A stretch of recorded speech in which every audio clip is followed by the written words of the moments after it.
আল্লাহ রাব্বুল আলামিনও জানিয়েছেন। এবার আমি তাফসীর আকারে শুরু করছি, জবান খুলে পড়েন। আউযু বিল্লাহি মিনাশ শাইতানির রাজিম। বিসমিল্লাহির রহমানির রহিম।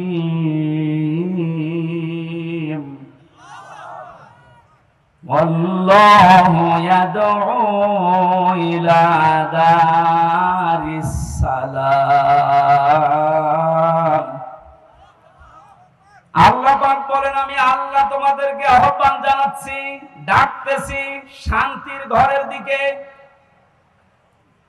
আজ বাংলাদেশ বৈষম্য বিরোধী ছাত্র আন্দোলনের মাধ্যমে যে 9টা দফা দিয়েছিল, ওই দফাগুলো একটা একটা করে একটু পড়ে দেখেন। আমি তো মিলিয়ে দেখেছি এই আয়াতের বাস্তব প্রতিফলন ওই 9টা। আমি ওগুলো সব নোট করেছি, একটা একটা করে আপনি মিলাবেন এখন থেকে। যারা আছেন যেখানে দাঁড়িয়ে বসে শুয়ে খুব অ্যাক্টিভ, আল্লাহ পাক বলেন, আমি তোমাদেরকে ডাকি আমার শান্তির ঘরের দিকে। তামাম বাংলাদেশের এই 56,000 বর্গ মাইল মনে করেন একটা ঘর। এটা কি? আরো জোরে বলেন। আল্লাহ যে ঘরের দিকে ডাকতেছে, ওই ঘরের নাম জান্নাত। ওই ঘরের নাম কি? 8টা জান্নাতের যে দরজা আমরা নাম শুনি, জান্নাতের দরজা 8টা না 100টার উপরে আমি কোরআনে পেয়েছি। এ বিষয়ে একটা বইও লিখেছিলাম ওই সময়, যে জান্নাতের স্তর 100টা। তার ভেতরে দারুস সালাম একটা দরজার নাম। দারুস সালাম মানে শান্তির বাড়ি বা ঘর। আল্লাহ পাক এখানে ডাক দিয়েছেন যে তোমরা শান্তির ঘরে প্রবেশ করো। এই পৃথিবীর মানুষ যেটা উদাহরণ দিলে বসে বেশি, আমি ওইভাবে সেট করেছি। বাস্তবে আমরা দেখি একটা ঘর যদি কেউ বানাতে চায় বসবাসের জন্য, শান্তি পাওয়ার জন্য, ইসলাম শব্দটা এখানে আল্লাহ দিয়েছেন দারুস সালাম। সালাম সিলমুন, এখান থেকে ইসলাম, এর শাব্দিক অর্থ হচ্ছে শান্তি। কিন্তু কেউ যদি সুখ পেতে চায়, এর আলাদা একটা আরবি শব্দ আছে রহাতুন। রহাতুন মানে সুখ। রহাতুন মানে কি? ঘরের ভেতরে মানুষ সুখ পাওয়ার জন্যই প্রবেশ করে। এই যে এখান থেকে সারাদিন সারা রাত মানুষ কর্মজীবন শেষ করে যখন বাড়িতে যায়, ঘরে প্রবেশ করার সঙ্গে সঙ্গে একটা অজানা সুখ আপনাকে ঘিরে ধরে। আপনি হয়তো টের পান না। বাইরে যতক্ষণ আগে ততক্ষণ একটা আতঙ্ক কাজ করে, একটা ভয় ভয় কাজ করে। অথচ ঘরের ভেতরে 4 দেওয়াল দিয়ে যেটা আটকানো, কি আছে ওর ভেতরে, ওখানে গেলে একটা আলাদা শান্তি, ওই ভয়টা আল্লাহ যেন দূর করে দেয়। কথা বলেন ঠিক কিনা? আল্লাহ বলেন, আমি আমার একটা ঘরের দিকে তোমাদেরকে ডাকছি, যে ঘরে প্রবেশ করলেই তোমরা সুখ আর শান্তি দুইটাই পেয়ে যাবে। যেহেতু আমরা এখন একটা ঘর বানাবো, ঘর বানাতে প্রথমে খুঁটি দেওয়া লাগে। কি দেওয়া লাগে? খুঁটি বা পিলার দেওয়া লাগে। আল্লাহ যে ঘর বানাতে আমাদেরকে নির্দেশ দিচ্ছে যে শান্তির ঘরে প্রবেশ করো, এই ঘর যদি 56,000 বর্গ মাইলকে আপনি বানাতে চান, তাহলে 4টা খুঁটি আল্লাহর কাছ থেকে নেওয়া লাগবে। এই খুঁটিগুলো যদি কেউ ভারত থেকে নেয়, বিপদে পড়বে। ওরা এখন বিপদে আছে। কথা বলেন না কেন? ওরা বহু চেষ্টা চালিয়েছিল ওই সময় পাকিস্তান থেকে আমাদের এই চেষ্টাকে ভাগ করার জন্য। ওরা যেমন সাহায্য করেছে 7 সিস্টারের মাধ্যমে ওদের দেশকে ভাগ করার জন্য, আমরাও সাহায্য করব। চালান আমরা সব দিয়ে দেব, আপনি যা করিয়েছেন আমরা ওইটাই করব। আপনারা ওই সময় ভাগ করে যদি আমাদের বন্ধু হয়ে যান, আমরাও কথা বলছেন। শুরু হয়ে গেছে অলরেডি। আলাদা পতাকা বানিয়ে উড়িয়ে দিয়েছে মণিপুরে। খেলা হবে না, খেলা আরম্ভ হয়ে গেছে। আপনারা যেমন আমাদের এতদিন বলে আমরা বন্ধু, কারণ আপনাদের সেই পাকিস্তান আর এই বাংলাদেশ মাঝখানে ছিলাম, আমরা আলাদা করে দিয়েছি, এই জন্য আমরা আপনার বন্ধু। আমরাও পাশে তো দেখলাম ডক্টর ইউনূস প্রথমে এই ঘোষণা দিয়েছিল এদেশকে অশান্ত করার জন্য যদি চেষ্টা চালান, সেভেন সিস্টার থাকবে না। মানে যদি নাও করোনার পেছনে যে দেওয়াল আছে, তারা হয়তো একটু কাটি নাড়াচ্ছে। আন্তর্জাতিক যে বিষয়গুলো আমি এখানে বলতে চাচ্ছি না। যাই হোক, আমি এতটুকু টাচ দিলাম, ওরা আমাদেরকে পাকিস্তান থেকে আলাদা করে যদি ওরা বন্ধু হয়, ওদেরকে আমরা এই সেভেন সিস্টার 7টা অংশে ভাগ করে বন্ধু হব। আমরা তো ওরা একটা করেছিল, আমরা 7টা করে দিচ্ছি। আমরা আরো বড় বন্ধু না?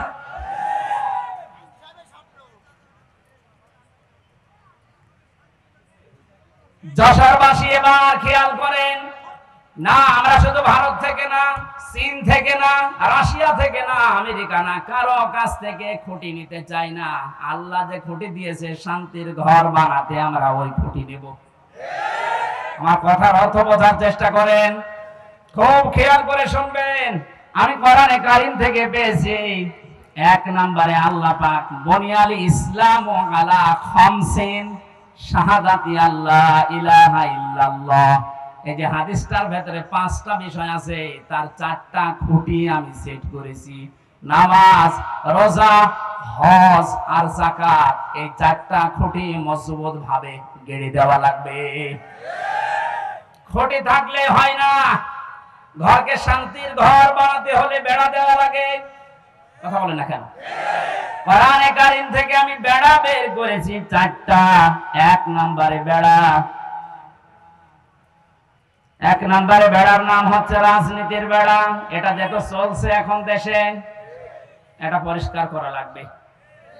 4টা বেড়া দিতে হয়, চারদিকে দেওয়াল দেওয়া লাগে। 1 নম্বর দেওয়াল তুলতে হবে রাজনীতির দেওয়াল। এটা অলরেডি আরম্ভ হয়ে গেছে। এখন যেহেতু আমরা শান্তির ঘর চাই, আর পৃথিবীতে শান্তির ঘরের দেওয়াল দিতে হলে রাজনীতি, এটা লেনিনের কার্ল মার্ক্সের না, রাজনীতি নেওয়া লাগবে রাসূলুল্লাহ। এবার রাসূলুল্লাহর রাজনীতি কি? এবার তাকান, সূরা নিসা 5 নম্বর পারা 6 নম্বর পৃষ্ঠা 9 নম্বর লাইনের 59 নম্বর আয়াতের প্রথম অংশে।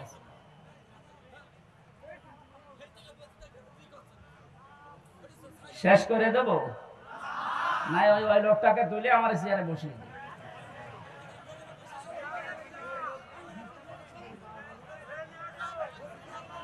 সুবহানাল্লাহ আলহামদুলিল্লাহ লা ইলাহা ইল্লাল্লাহ। সুবহানাল্লাহ আলহামদুলিল্লাহ লা ইলাহা ইল্লাল্লাহ। মাইকের আওয়াজ আর বাড়া, গলা ব্যথা করছে। সুবহানা, এই দেখলেন? হ্যাঁ, এটা রসনের স্বাদ। মাইকে তো বদনাম করে দেবো। এখন আওয়াজ দিচ্ছে না? গলাটা নষ্ট করার জন্য ধান্দা আছেন না? আপনার আওয়াজ থাকতে আওয়াজ না বাড়িয়ে রেখে দিয়েছেন কোন কারণে? সুবহানাল্লাহ আলহামদুলিল্লাহ লা ইলাহা ইল্লাল্লাহ।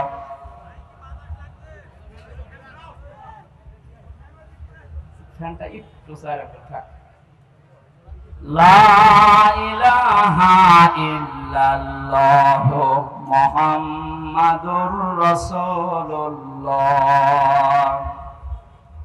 যশোরবাসী, শান্তির যে ঘর আমরা নির্মাণ করতে যাচ্ছি, এই ঘরে যারা রাজনীতির বেড়া হিসাবে থাকবে, এই মানুষগুলোকে অনুসরণ করার একটা বিশাল সুন্দর সিস্টেম আল্লাহ আয়াতে দিয়েছেন।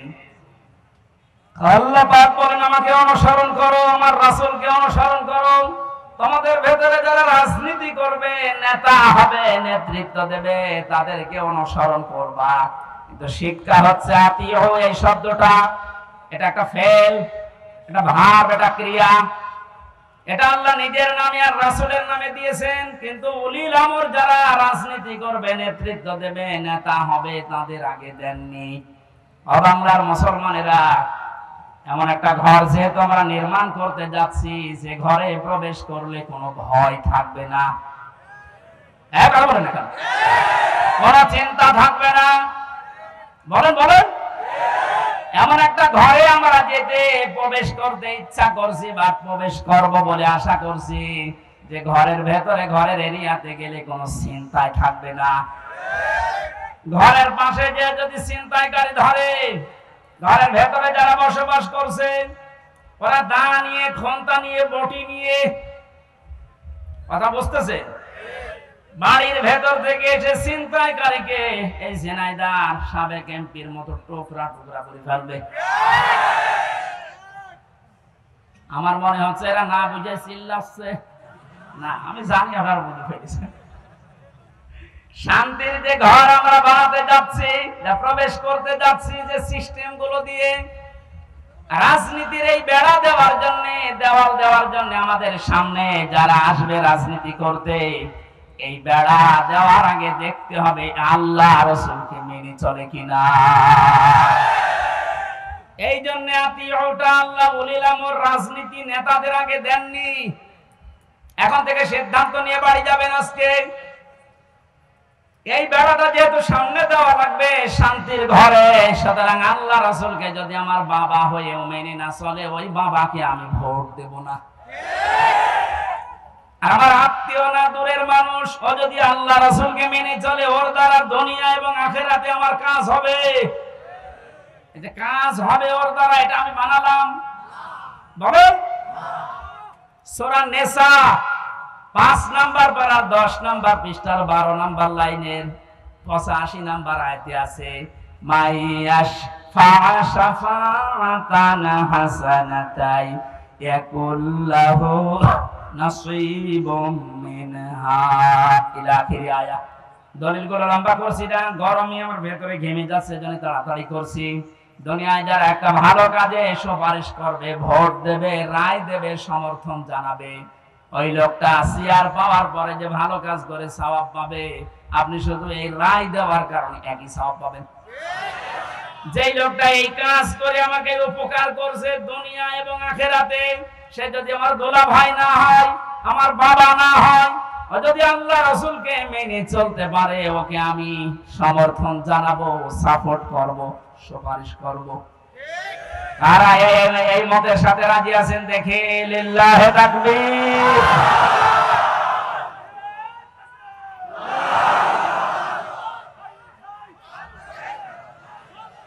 এই কথা বোঝার চেষ্টা করেন। আমি এখন যেটা বললাম এটা তো রাজনীতি হয়ে গেল না? না, এটা যদি রাজনীতি মনে হয় তাহলে সূরা নিসার 59 নাম্বার আয়াত কেটে আপনি বাদ দিয়ে দেবেন। আমি ব্যাখ্যায় এইভাবে পড়েছি, মারিফুল কোরআন নিয়ে আসেন, ওখানে ভয়ঙ্কর ট লেখা আছে। আমানাত বহুবচন, এই শব্দের ব্যাখ্যায় ভোট, রায়, সমর্থন, সুপারিশ এগুলো লেখা আছে। আপনি তাফসীর মাহফিল লিখে দিয়েছেন, আমি শব্দের ব্যাখ্যায় যদি ওই শব্দগুলো না বলি, শুধু আমানত বলি, আপনি তো বুঝবেন না। আর আপনি যদি বোঝেন না বোঝেন, ভান করে থাকবেন। এখন আর ভান করার অভ্যাস আছে না, 5 তারিখের আগে ছিল। এখন আর ভান করার অভ্যাস নেই, যা করি ওইটাই বলি ইনশাআল্লাহ।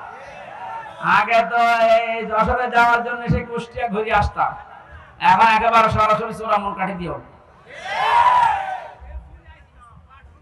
রাজনীতির বেড়াটা ঠিক করবেন আশা করছি। 2 নম্বরে বেড়ার নাম পেয়েছি আমি সমাজনীতি, 3 নম্বরে পরিবার নীতি, 4 নম্বরে আন্তর্জাতিক যে নীতিটা আছে এইটা। এবার আমি 3টা বেড়ার কথা বললাম। পারিবারিক নীতির যে বেড়া, আমি ব্যাখ্যায় যাব। আর কয়েকটা জিনিস লাগে ঘর বানাতে। আমরা দেখি শুধু বেড়া দিলে ঘর হবে না, ছাউনি দেওয়া লাগবে, চাল দেওয়া লাগবে, ছাদ দেওয়া লাগবে।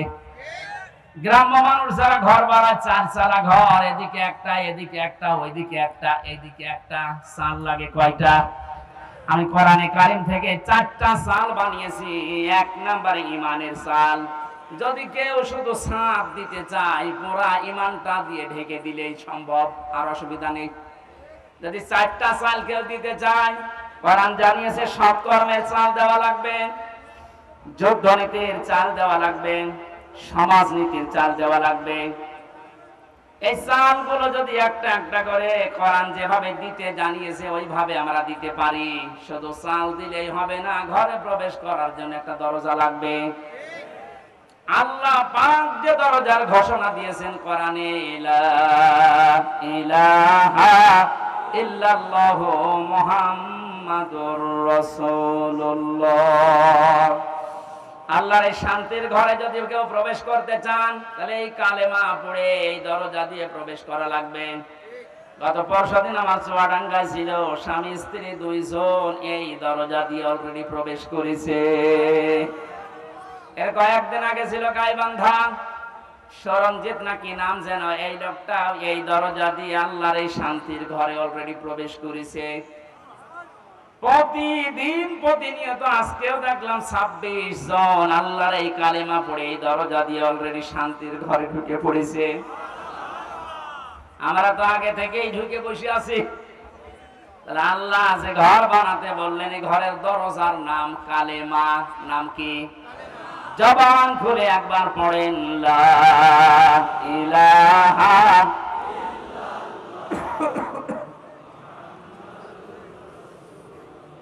ঘরে এবার প্রবেশ করছি যারা, এ ঘরে প্রবেশ করতে হলে আংশিক পা দিয়ে আর এক পা বের করে রেখেছি, শান্তিতে থাকতে পারবেন।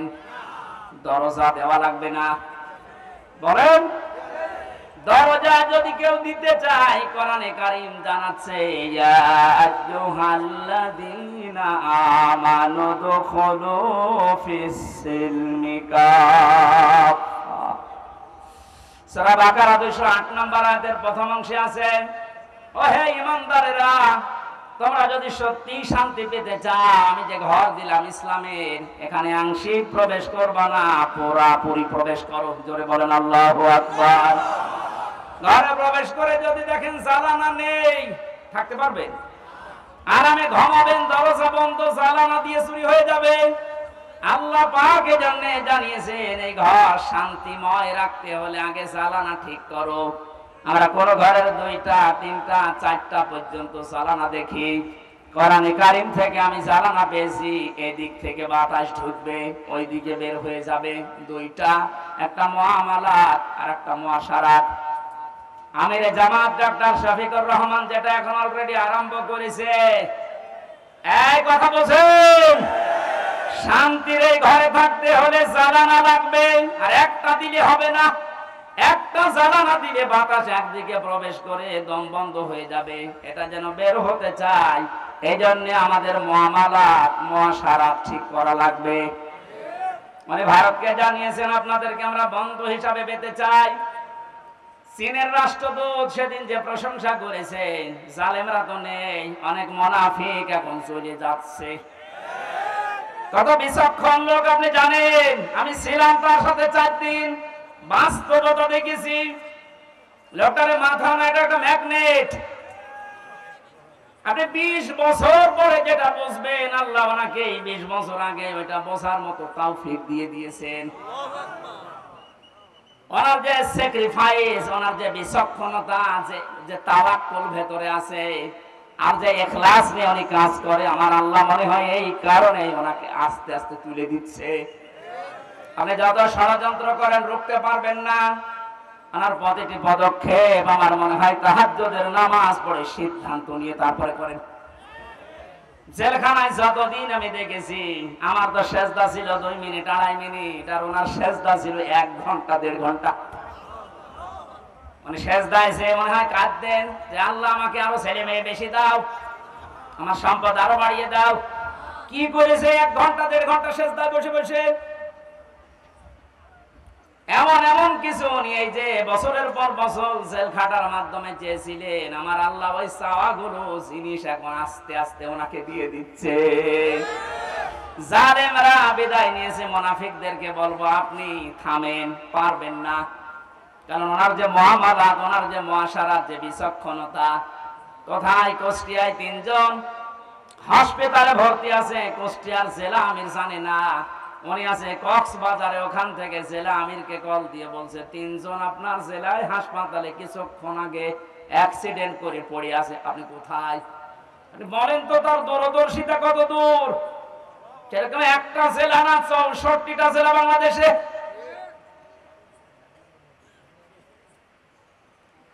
শুধুমাত্র জ্বালানো দিলেই হবে না, আন্তর্জাতিক যে জ্বালানোগুলো আছে উনি ঠিক করার জন্য চেষ্টা চালাচ্ছে।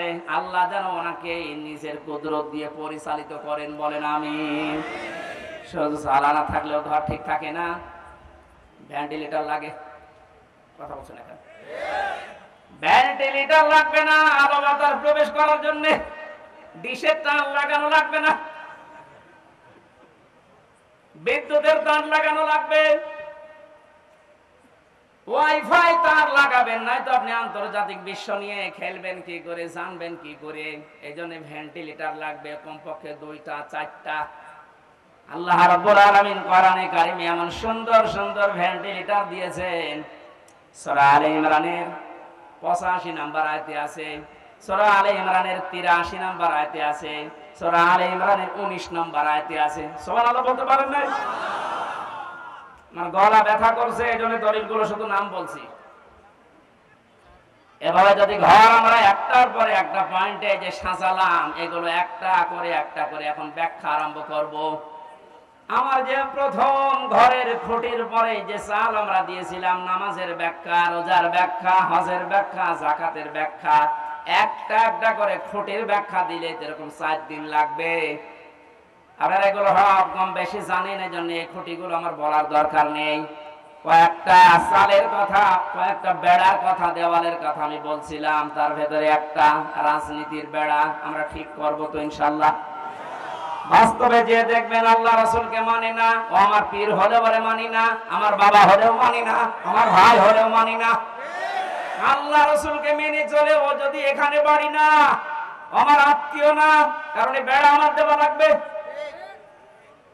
এরপরের বেড়ার নাম পারিবারিক জীবনের বেড়া। এ বেড়ায় হাজারো মানুষের আমাদের ঠিক নেই, এখানে অনেক আলেম পর্যন্ত আছে। আমি বাস্তবে দেখেছি তাদেরও পরিবারে খাস পর্দা হয় না।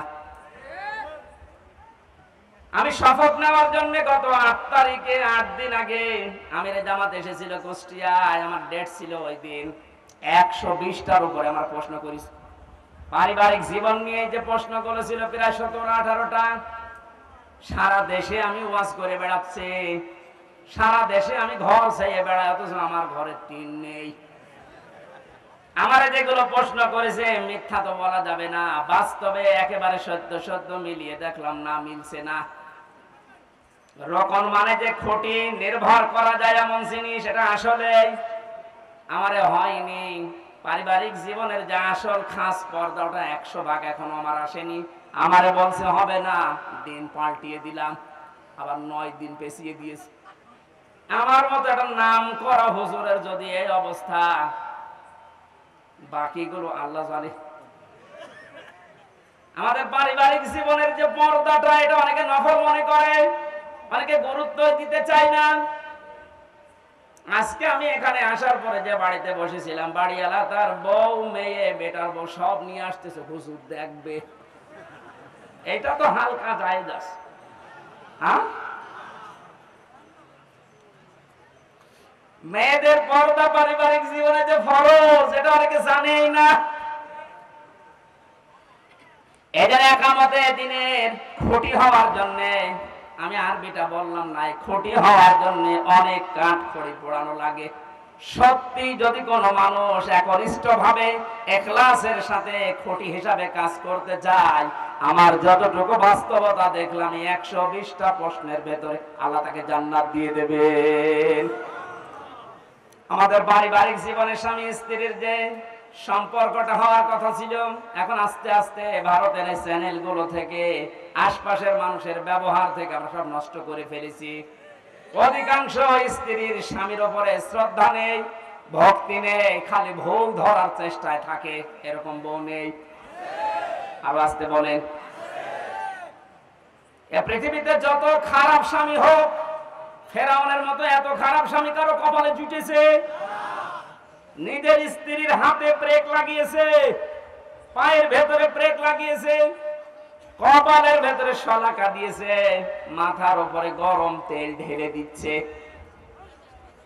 হযরত জিবরাইলকে আল্লাহ বললেন, জান্নাতটা নিয়ে ধরো আমার এই বান্দির সামনে। হযরত আসিয়া জান্নাত দেখার পরে বলতে পারতেন, আল্লাহ তুমি আমার মরণ দিয়ে জান্নাতে প্রবেশ করাও, তিনি বলেননি। তিনি বলেছিলেন, মাবুদ তুমি জান্নাত আমার সামনে পাঠিয়ে দিয়েছো, আমি এইটা চাই না, আমি চাই তুমি যেখানে আছো ওই জায়গায় একটা ঘর আমার জন্য আলাদা বানাও, যেন ওখানে বসে বসে সব সময় তোমাকে দেখা যায়। আমার উপরে অত্যাচার চলছে, জুলুম চলছে, তোমার আবার যেন রাগ হয়ে না যায়। অনাজ্জিনি মিন ফিরআউনা ওয়া আমালিহি ওয়ানাজ্জিনি মিনাল কওমিজ যালিমিন। আরবি গ্রামার যারা বসে জিজ্ঞাসা করেন এক আলিফ করে আল্লাহ টান দিয়েছেন, অনাজ্জিনি আমাকে তুমি বাঁচাও, এই যে অত্যাচার করে আমার স্বামী নিজে আর লোক দিয়ে করায়, এই জালেমদের হাত থেকে তুমি আমাকে বাঁচাও, কিন্তু আল্লাহ তুমি রাগ করে আমার স্বামীর উপরে গজব দিও না। এত বড় কঠিন বিপদের ভেতরে স্বামীর জন্য বরদোয়া দেয়নি। আর আমার আপনার বউ সারা জীবন আপনি মাটি করে দেবেন, খাটতে খাটতে মাথার ঘাম পায়ে ফেলে চুল উঠে যাচ্ছে আপনার, একদিন যদি একটা সাবান কম হয় ফোঁটা দিয়ে ফোঁটা বের করে ফেলবে। বরদোয়া তো আছে বাংলা আরবি মিলে। জল্লাদ আছে কেন্দ্রীয় কারাগারে, এর নাম ইলিয়াস, এই বউ মারার কেসে জেল খাটতেছে। আমাদের কপালে ওরকম আবার এসে যাবে কিনা আল্লাহ জানে। এই জন্য ওইটা নিয়ে পড়ান, পারিবারিক জীবনের এই দেওয়ালটা বেড়াটা ঠিক করেন। আল্লাহ এরকম একটা শান্তির ঘর আমাদেরকে তৈরি করার তৌফিক দিন, যে ঘরের ভেতরে প্রবেশ করলেই শান্তি পাওয়া যায়। আল্লাহ আমাদেরকে দোয়াও শিখিয়েছেন, আমরা ওই দোয়াই আরম্ভ করছিলেন। রব্বানা হাব লানা মিন আজওয়াজিনা ওয়া যুররিয়াতিনা কুররাতা আ'য়ুনি ওয়াজআলনা লিল মুত্তাকিনা ইমামা। রব্বুল আলামিন, কোরআনে কারীম শোনার জন্য, বোঝার জন্য যশোরের এই মানুষগুলো এত পাগল, তুমি তাকিয়ে দেখো। প্রচন্ড এই গরমে আমার পেছনে ফ্যান লাগানো আছে, এরপরও আমার অবস্থা যা, ভেতরে ঘেমে শোধ চলতেছে। এই মানুষগুলোর ফ্যান নেই, পাখা নেই, বাতাস নেই, ঘন্টার পরে ঘন্টা এরা বসে আছে। কোরআনের ইজ্জতে এদেরকে তুমি ওমরের মতো বানিয়ে দাও। আজকের আলোচনায় সওয়াবগুলো তুমি নবীজির রওজায় পৌঁছিয়ে দাও। যত মানুষ কবরে আছে আল্লাহ কবরবাসীদেরকে ক্ষমা করে দাও।